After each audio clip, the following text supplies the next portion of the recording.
Hi everybody, and welcome to our October 24th budget forum. This is the first of several budget forums that are open to the public, and it's really just a chance for us to listen to the community and gives us a chance to hear ahead of the budget making process. Really, Dr. Freeman has not yet formed the budget, which will then be presented to the board, so this is a chance for us to hear what's on your mind and what you would like to see come to fruition in the formulating of that budget. So it's again a chance for us to listen. There won't be a lot of feedback from us, but certainly if you have questions, we'd be able to answer them for you. But if you could just come up to the podium and state your name and address and tell us what you'd like us to know.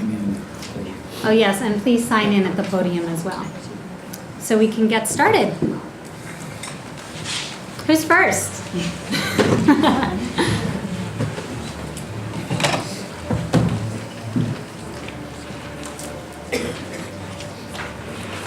Hello, my name is Valerie Ferrucci. I currently have a 4th grade student at Guilford Lakes and a preschooler who will be entering the Guilford Public Schools in a couple of years. I live on Little Meadow Road. I'd like to talk about bringing more art to the elementary school system to meet state of Connecticut and national guidelines. Currently, our elementary students receive Spanish 3 times a week for 1.5 hours, physical education 2 times a week for 1 hour, music 2 times a week for 1 hour, and art only once a week for 30 to 40 minutes. Furthermore, the art teacher is shared between 2 elementary schools and has classes back-to-back requiring the teacher to do setup, cleanup, and instruction all in that 30 to 40-minute window.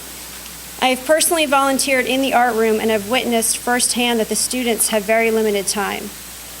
As I previously mentioned, the state of Connecticut recommends art instruction to meet at least twice weekly for 60 to 100 minutes. National Opportunities to Learn standards recommend 90 minutes per week. There are numerous studies I have read and can share which reveal that children exposed to art are often more proficient in reading, writing, math, cognitive ability, critical thinking, and verbal skills. We have begun an online petition that is gaining momentum and forming a group called Guilford Elementary Art Advocates. I hope to share with you the results of the petition soon. Our students are very pleased with the additional music time this year. I thank you for that, and I ask you to consider increasing art to meet state guidelines. Thank you for your time and consideration. I also have another letter of someone who couldn't be in attendance, but she wanted me to actually read it instead of just emailing it. Her name is Tammy Vaz. She's mother of 2 4th grade students at A.W. Cox Elementary School. I am writing in support of a full-time art teacher in Guilford. The students in Guilford would benefit from a full-time art teacher at the elementary schools.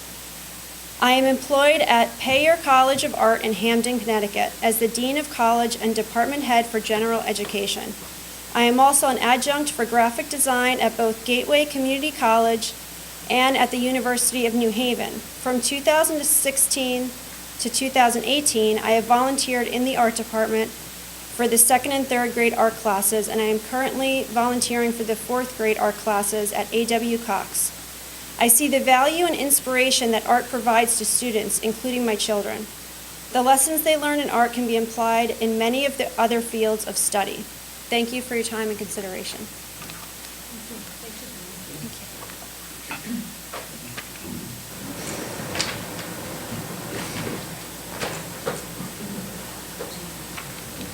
Good evening. My name is Dylan Chung.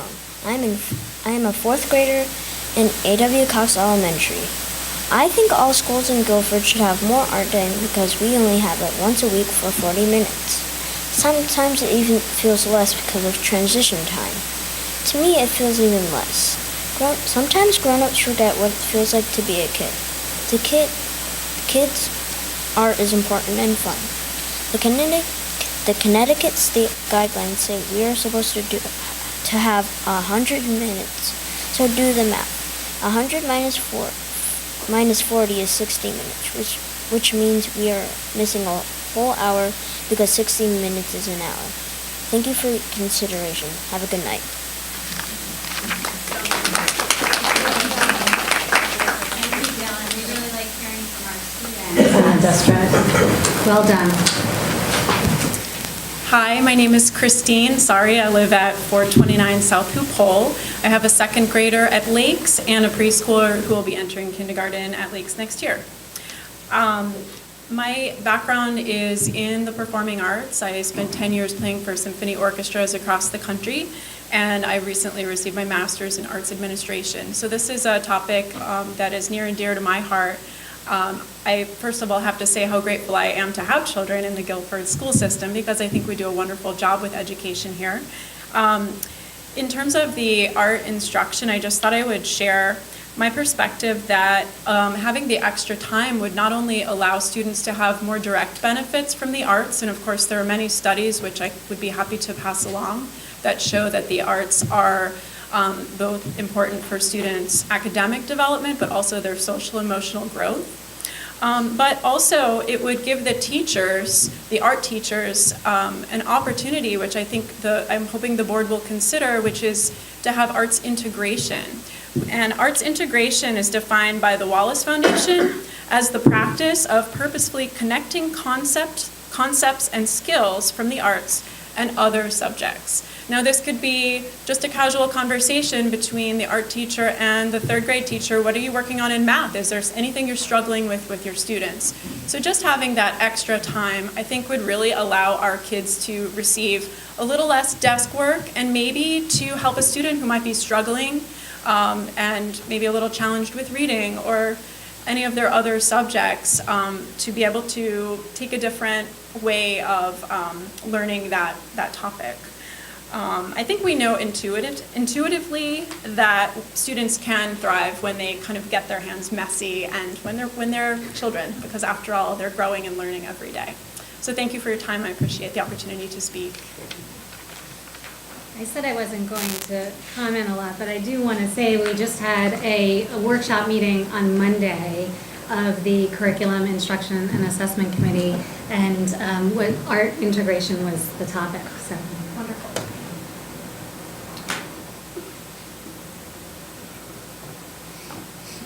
Not going to happen. I'm Donald Cottrell, 9 Garrison Drive. I jumped up actually because I think art integration is sort of where I pick up here. I'm in support of full-time art as well. Art's what we give to the world. I'm a big fan of Seth Godin. He's a pretty famous marketing author. And he has a book that I'm not going to read from, but I'm going to talk about a little bit. And then I'll talk from a book. He talks about PowerPoint, really bad PowerPoint. I think we've all seen it. Charts and graphs and bullet points. And what's the goal of PowerPoint? It's a presentation. You're trying to elicit passion from folks. You're trying to sell an idea. People don't want to be sold on bullet points, and bar graphs, and charts. Lord knows we've all seen them. I hate to say it, probably from the group sitting in front of us, from me, from our town members, town and leaders pushing a vision. When what we really want to be doing is grabbing folks' passion. So Seth talks about, let's say, a what if. You work for United Way, and you're looking to solicit dollars for veterans. You could talk about how underfunded the program is, how the veterans would benefit. Or in your presentation, you could show this picture, the Vietnam Memorial. You could follow up some photos of the veterans that your program serves.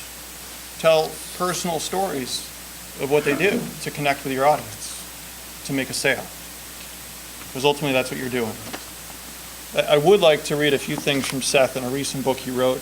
The book is called It's Your Turn. It helps shape what I do in my life. Even though I'm an engineer, I believe everything we do is sales. He talks about artistic obligation, and I think this is what's important to teach our children as we're doing art instruction. What do we owe the singer who trained for years to sing for us that song? What do we owe the person who spoke up at the meeting with a brand new idea? It's not brand new, I guess. We have all sorts of moral and cultural obligations, but the artist must act as if We owe him or her nothing. There's bravery involved. We might, in fact, want to applaud her, encourage her, motivate her to do it again. We might want to buy from her, endorse her, or cheer the artist on. And if we do, that's great. If the audience doesn't respond, the artist ought to make more work anyway. You, the artist, ought to do it again and again, not because you're owed, but because you owe our culture and yourself the art. As Neil Gaiman has said, when it doesn't work, make better art. You don't take your turn because you're going to get an obligatory encouragement. No, you take your turn because you can, because it's your obligation. He continues later in the book, Charles Pollock was a painter. His brother Jackson was an artist. The reason you've never heard of Charles is simple. He painted just like his teacher, Thomas Hart Benton, did. Benton's murals and heroic imagery represented an important turning point in American figurative art, and Jackson Pollock blew most of it up when he created action painting. Brother Charles, though, didn't cause change, didn't take his turn, didn't choose to be on a vanguard. Instead, he painted the way he had been taught to paint, by a master, certainly, but still a copy. To be an artist is to be on the hook, to take your turn, to do things that might not work, to seek connection, to embrace generosity first, to take responsibility, to change someone, to be human. My wife submitted a letter to the Board of Ed. Some excerpts of it, she talked about our oldest daughter, how she finds peace in art. She's in 5th grade now. Unfortunately, she missed out on the chance to show a lot of her creativity at Lakes. So we paid for classes at the Art Center, paid for PTO-sponsored enrichment, paid for boxes and boxes of paints, brushes, papers, beads, Legos, everything else you might step on in the middle of the night with your bare feet. And guess how she paid us back in return? She paid it forward.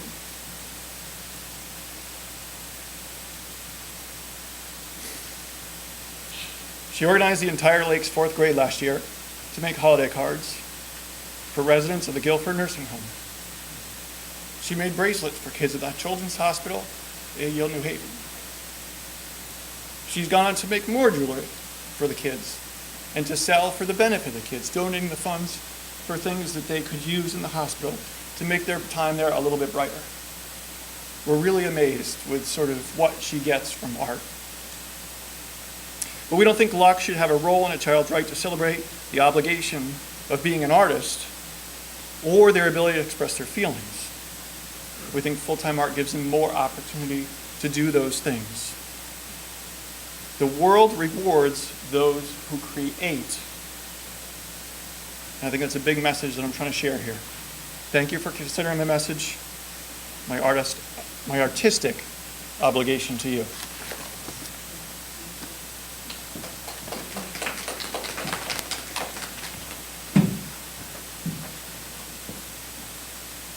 Good evening. My name's Amy Bissell. I'm also speaking for the Art Advocates tonight. I was part of this kind of movement a couple years ago when we did visit this issue of putting more art time and art teachers and art resources into the curriculum. I believe I worked through the spreadsheets and we passed a petition around. I believe we got about 120 families that were in support of such a measure. Guilford does rank in the bottom third of our educational grouping, which is towns that are like us. And I know we rarely rank in the bottom third. This is a really specific area where we're lacking.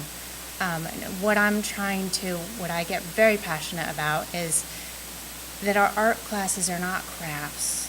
It's not Pinterest. This is crucial brain development in people that are young, that have synapses that are open for a short amount of time.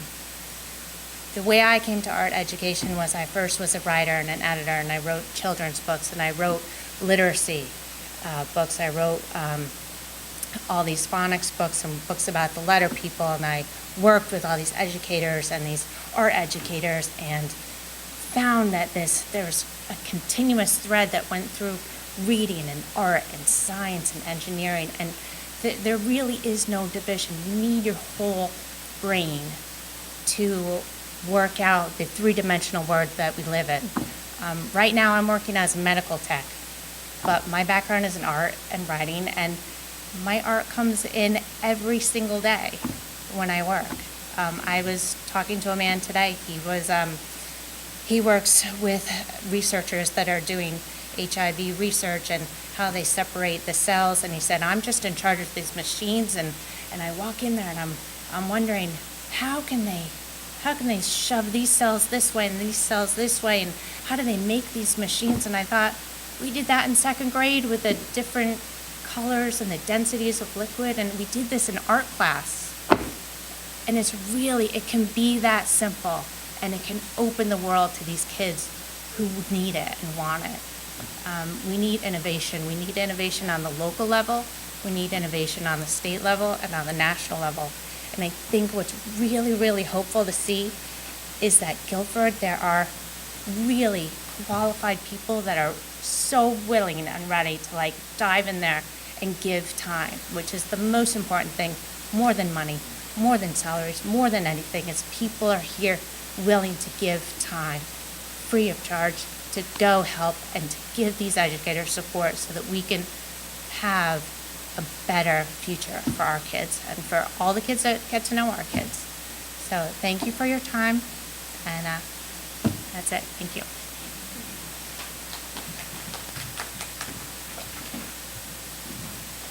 Hi, my name is Alexa Miller. I live on Dromara Road, and I am so grateful for your consideration of full-time art on the budget, and I'm in support. I just wanted to share a couple perspectives that I stand in. First, professionally. So for my job, I'm a consultant, and I work with medical schools and business schools on the development of the professionalism of doctors and leaders. And art is core to my methodology. I work with medical schools nationally, working on integrating art into the training of their doctors, because there is so much research, some of which I have been a part of, showing that rigorous active engagements with the arts has major benefits across realms of critical thinking, language development, and really just being a present and professional human being, cognitive agility. I was going to prepare a handout of studies, of which there are many, and I didn't do that today, but I would be happy to follow up and email this group. There are plenty of studies out there, and it really speaks across the spectrum of learning. There's a lot in the K-5 literature, but really across the board. It's so essential to our core human intelligences as human beings. But I did just want to name a couple. So, and especially with drawing itself, as the visual practice of drawing and the observational practice of drawing, there's significant literature there that shows that it really unlocks an understanding of how we see the world, and a kind of questioning what we see at any given moment that's really core to critical thinking and just being an active, engaged citizen and thinker in the world. Mental focus, and then I also just wanted to speak to the element of how the arts are so directly linked to the growth of creative economy. And I say this with a lot of love in my heart for Guilford, but I do feel concerned about living in a town where the kids do not have adequate engagement with the arts, and sort of what that means for the town as a whole. And I just want to nourish and seed this town with as much creativity and support of that aliveness, that human aliveness that is so linked to innovation and making the world better. And really, our job as adults and as parents is to teach our kids to take pleasure in the right things. And that means taking pleasure in things like creativity and immersing very deeply in making something and being with something as it evolves. And I look at how they're spending their time, and I'm a parent of two children. I have a fourth grader at A.W. Cox, and my daughter will be going into kindergarten at A.W. Cox next year. And I do feel that we're also, there's a huge opportunity there to remind them to take pleasure in some of these very basic and good building blocks of the human experience that are perhaps different from this experience that I observe them of rushing from one thing to another, interacting with screens. And so that was the main perspective I wanted to share. The other thing I just wanted to say as a parent who's been somewhat involved in this, and I'm really grateful to the parents who've been taking leadership efforts here.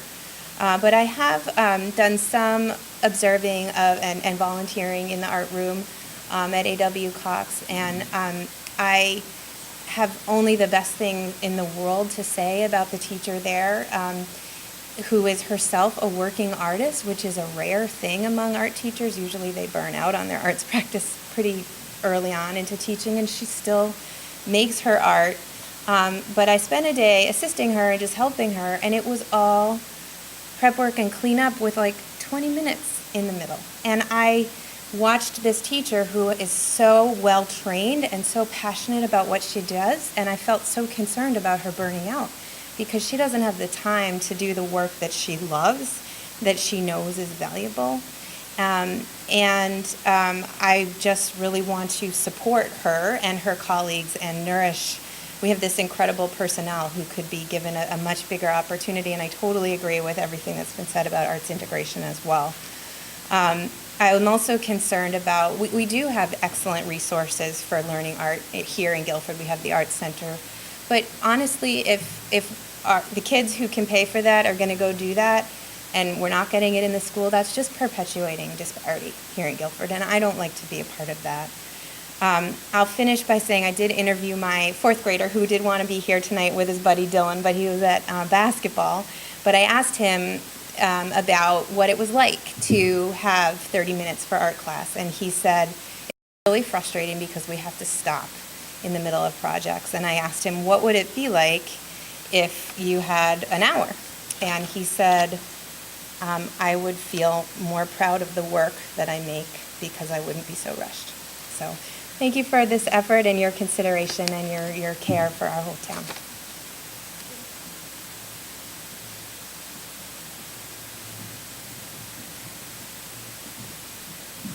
Hi, my name is Amanda Wagoner. I have 3 children in Guilford Public Schools, 7th grade, 4th grade, and 1st grade. And I am in support of more art education for our schools. I grew up with a mom who was very into the arts. We had a house where we had a room just filled with paints and beads, and we were encouraged to be creative. Myself and my 2 brothers, all 3 grew up to do science, and my brother's an accountant. My other brother went into science. I went into education. But we all maintained our artistic background and do it in some way, either now with our kids or for money, kind of on the side. And I feel like with just 30 minutes a week in school, the children are not getting that, and not many children are lucky to grow up the way I did with, a mom who says, make messes. I know a lot of my friends are like, don't make messes. I just cleaned the house. Please don't make a mess. So they come to school and they get art, and they have 20 minutes after cleanup and setup is done. And I really feel like the arts have a great way of integrating into other subjects. There's so much geometry in art. Learning about angles, learning about triangles, circles, then also mixing colors and how, the science of layering colors and how when you apply water, then you can see the colors coming through, and just kind of how that works. There's so many ways that more art education can filter into other aspects of our kids' education. And I just think it's really important to encourage that. And like you said, that we have the Guilford Art Center, but not a lot of people in town can afford those prices for those classes. So some kids who are, have parents who have the money to do that, that's great. But what about all the rest? What about all the kids whose parents can't afford $145 for a 6-week class? It's 6 weeks, 6 hours of art for $145. And I don't know many people that can't afford that. So if there was something that we could do to bring more art education into the classroom, to whether it's the art classroom or whether it's in the individual classrooms, somehow getting more creativity into our schools then the kids who have that inside of them, who have that drive, that motivation to create something, will have that opportunity. So I just want to thank you guys for your opportunity, for this opportunity to bring to you this idea. Thanks.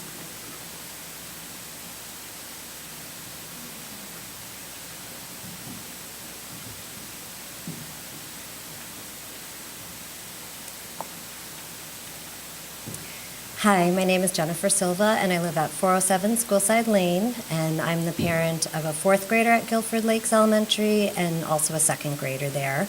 Thank you so much for this opportunity, and thank you also for your support of the arts in the past. We really appreciate, I was here last year in support of music, and my daughters are really enjoying it, learning a lot, and it's just been wonderful to see the changes related to that increase in the music time at the elementary school. At this point, we're hoping to see the same for art, visual arts, of course, tonight.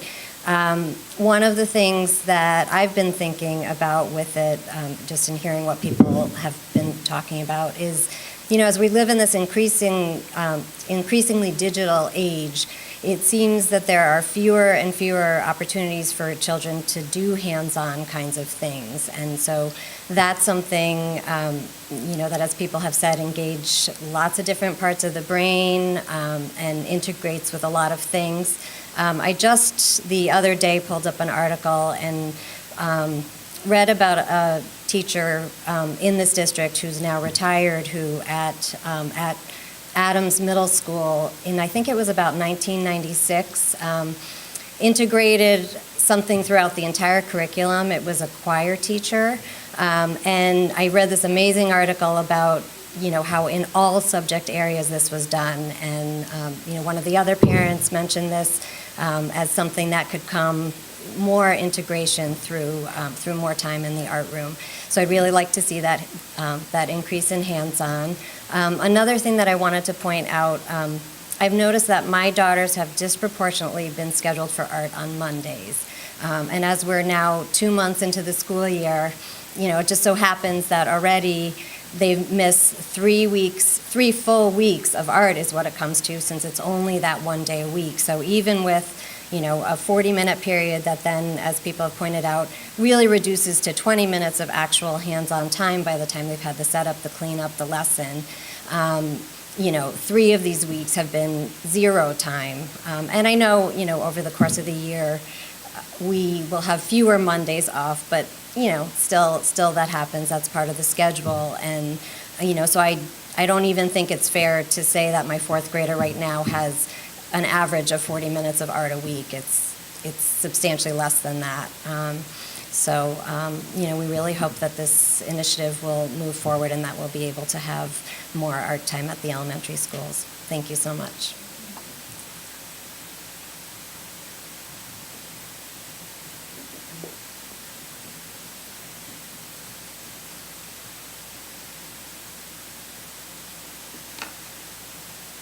Hi, I'm Melanie Tkachenko. I have a 5-year-old who's a kindergartner at Cox. I'm not rushing it. I stand before you as an art educator. I'm not going to hide that. I've been teaching for 12 years in New Haven. And it's interesting as a parent and as a teacher of the arts to think about when I'm in my personal professional developments, and as our teachers, we're all grouped together and they're like, all right, we're going to talk about ELL teaching strategies. We're going to teach about higher order thinking strategies. We're going to talk about project-based learning strategies. We're going to talk about student discourse and all these things. And we always look at each other and we're like, this is what we've been doing all of our career. And now everyone's jumping on it like, we're going to do this. This is going to be great for the kids. But yet, this is what we do every day. My job, I feel as an educator, is to teach my kids what they're doing in the real world and in other classes, just in a physical manner, using other parts of their brain, other parts of their body, and learning in a way that really sinks in the problem-solving skills, analyzing, evaluating, responding. And it's kind of crazy to me that I just got a kid into school now, and I'm like, wow, Guilford wasn't where I thought it was. I thought it was a very artsy town. I've done to the Shoreline Art Trails every year. There's the Guilford Arts Center I've taken many classes at.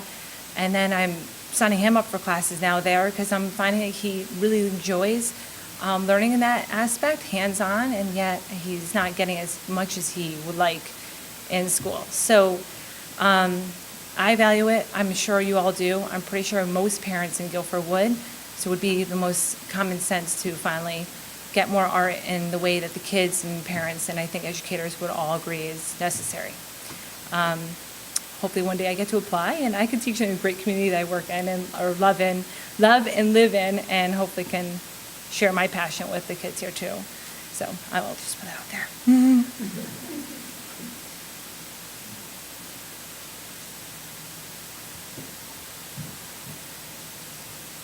I'd be honored. Hi, I'm Karen Gonzalez. I live on Church Street. Sorry, I don't feel good. My son goes here to school at Adams. He's gotten, as I've seen, almost hit 6 times. And I'm just asking for a crossing guard. I lived there for 6 years. I've watched kids almost get hit, and I've jumped out, before and after school. I did go to the police department, see what they could do.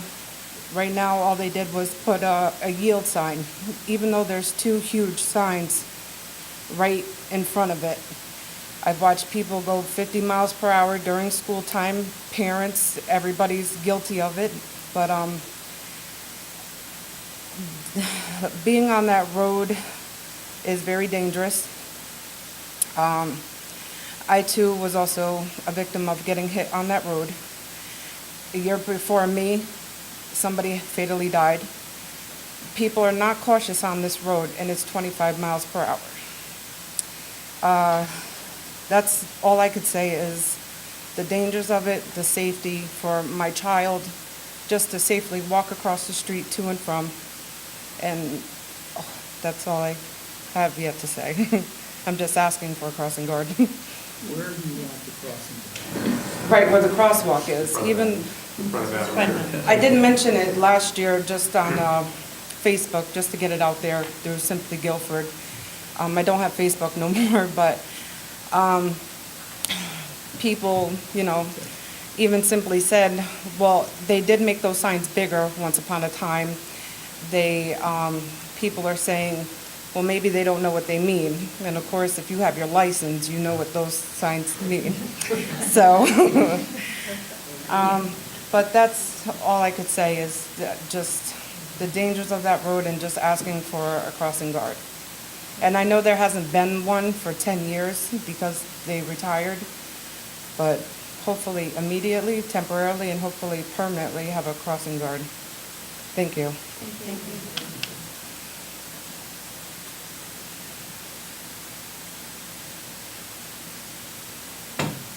Anyone else?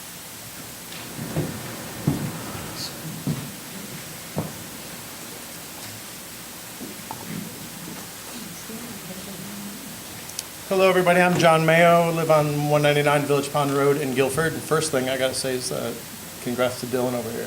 That's nice of you, buddy, to come in here. We had 3 years ago in this very room, had a bunch of kids come in here and talk about starting a swim team. We're in our 3rd season now, so we're getting going. And by you coming in this room, these people listen. I know how hard it is to talk in front of all these scary people. I've done it many times. And sometimes they don't listen, but hopefully they will listen to you tonight, okay? Hi, everybody. John from the swim team. Again, wanted to just give you a quick update. Last Thursday, we had our senior meet. We had 5 seniors. It was a nice, loud night. It was really loud because that really big cheerleader from the high school, Mr. Macenti, was in the room and was making a lot of noise. So if you want to hear some words from him about the validity of our team and how well we're doing, I think you should ask him. He was quite impressed and was happy with what's going on. I do want to talk to you about future budgets. Try to ask you for 3 specific things tonight. I would advocate for an assistant swim coach. Our numbers are up. We were at 17 last year. We have 21 girls swimming this year. We will certainly have more in the pool next year. Last year in your budget, you put in an assistant coach for crew, and I'm assuming that was done for safety reasons, and I think it's the same thing for our swim team at this point. So I am really asking for that to be item number 1 for our swim team. We have an extremely overqualified assistant volunteer swim coach right now, Linda LePeak, who is with our team on a daily basis, along with our coach, Jen Amasino. Linda, I believe, will still be more than willing to help and fill that role. I wanted to go through official channels, however, with you putting it into the budget as you did for crew a season ago. The second thing to talk about is transportation. As you know, Mr. Bloss, Mr. Freeman, Dr. Freeman, I sent you an email last year at the end of the season talking about our full expenses. Transportation for our swim team was $5,586. Our total reimbursement to the high school was $14,249. That does not include the stipend for the head coach. So the transportation is a bit of an issue because I believe we are the only sport who does not have transportation covered for. And that included the boys swim team. The boys swim team, as you well know, is a co-op with Branford.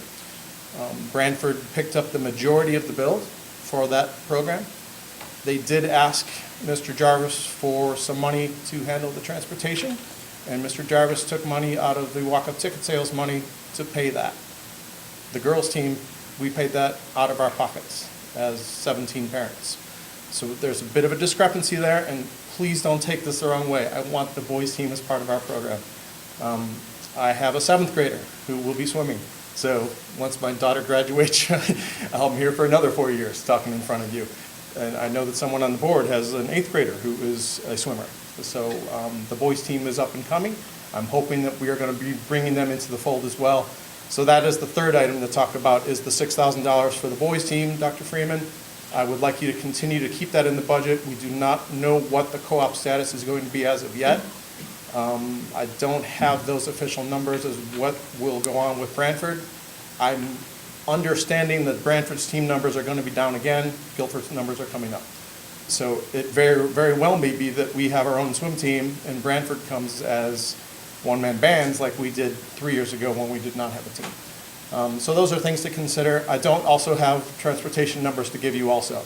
I can tell you we paid $5,500 last year. We've switched bus companies.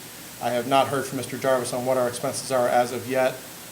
We're hoping it's going to be less. We've had significantly more home meets. We have not had many travel meets. I think we've only traveled twice so far. We do have some more meets coming up with SECs next week, and then the state finals and the opens to follow after that. So really just asking for 3 things. If you could consider the assistant coach for one. I think that's really important. We're going to have 25 kids in the water, and for safety reasons, keeping an eye on that many lanes with that many kids, having Linda on board or whoever officially files for that is pretty darn important. And I'd like you to pick up the transportation because we're the only team who does not have it. As you know, I'm a library media specialist in North Haven. I do my own budget for a library. If I found out that I was the only library not getting books and the other 3 libraries were, I think that's a problem. When I'm the only team that doesn't have bus transportation, even though just 3 years ago you gave us our start, I'm still, have to ask that. I really need to come to you and say, thank you again, but we're looking for a little bit more. And it's not that much if we could kick whatever that turns out to be, $6,000, $8,000 between the stipend for the assistant coach and for transportation. That's all we've got. We've got some great swims, SECs next week. We've got finals coming up after the week after that, and it's really great. So thanks again.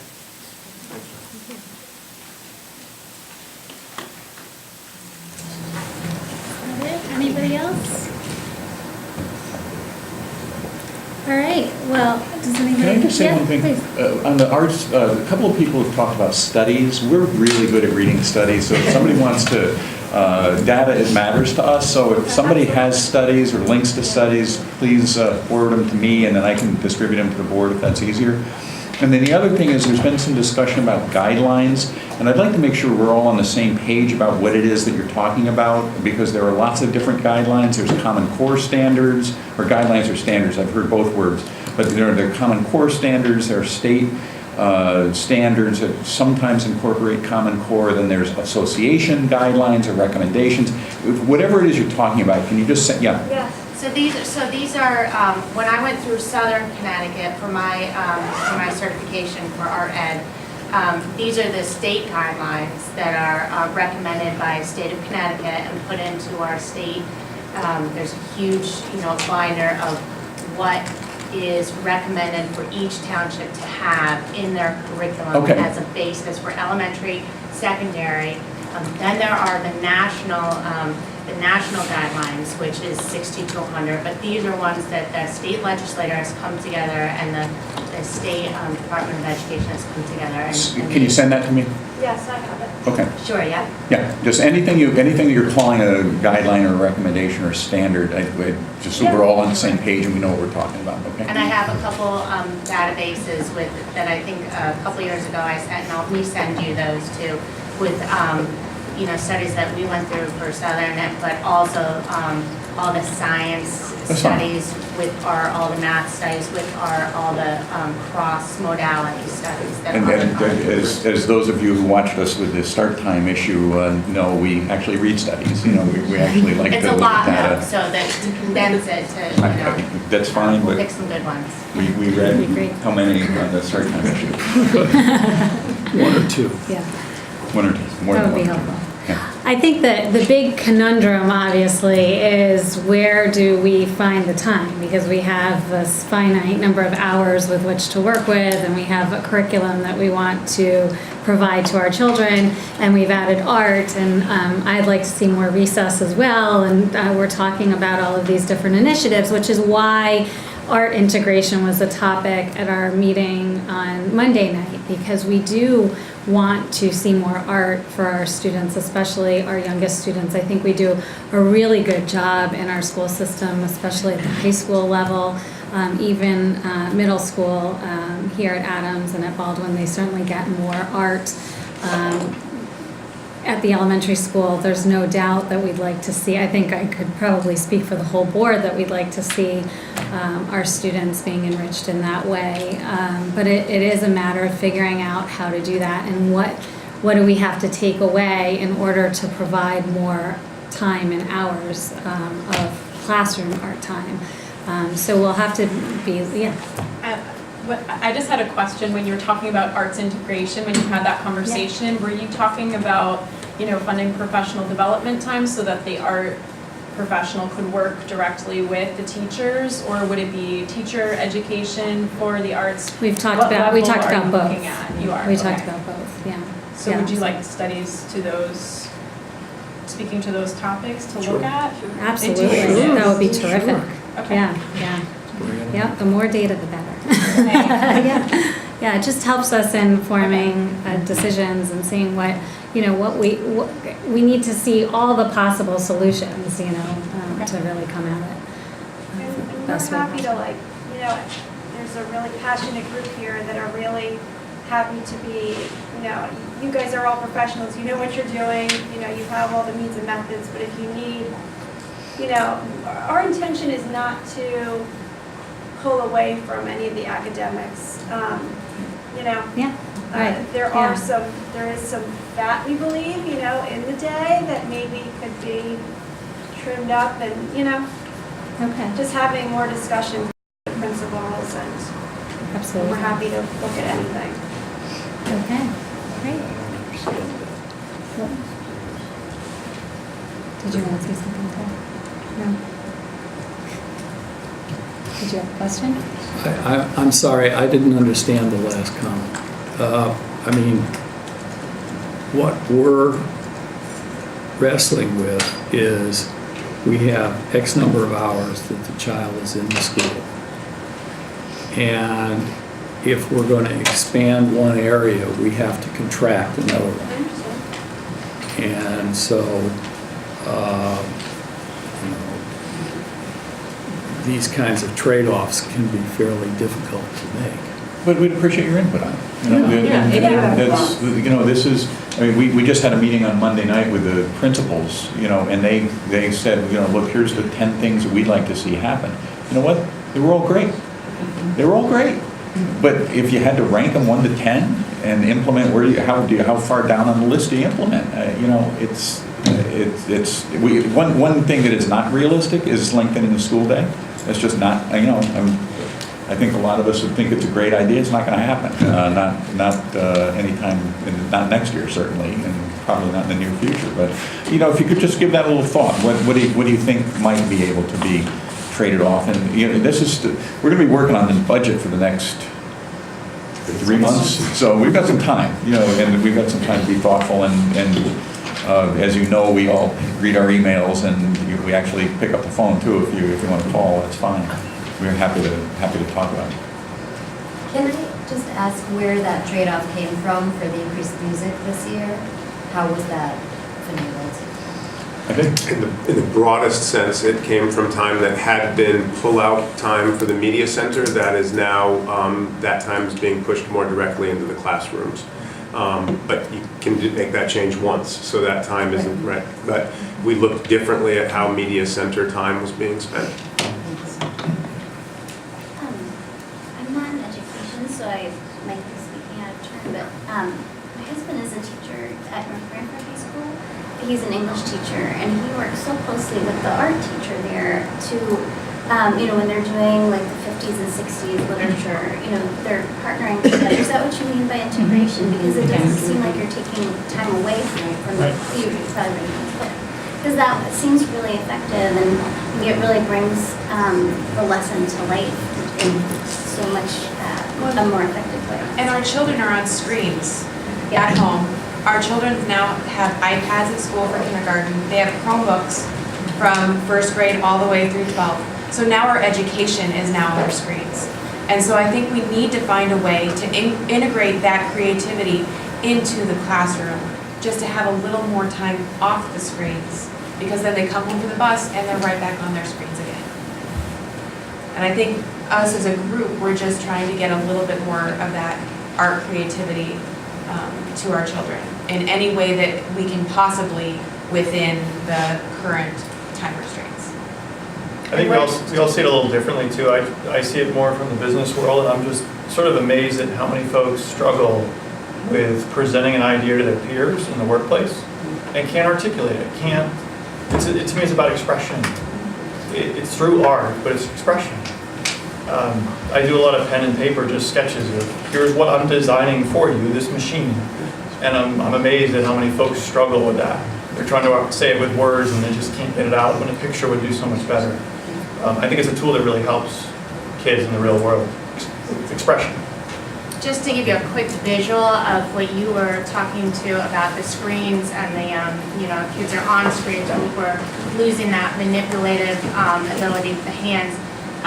Last year we did a needlepoint project in the classroom. I believe it was 3rd grade.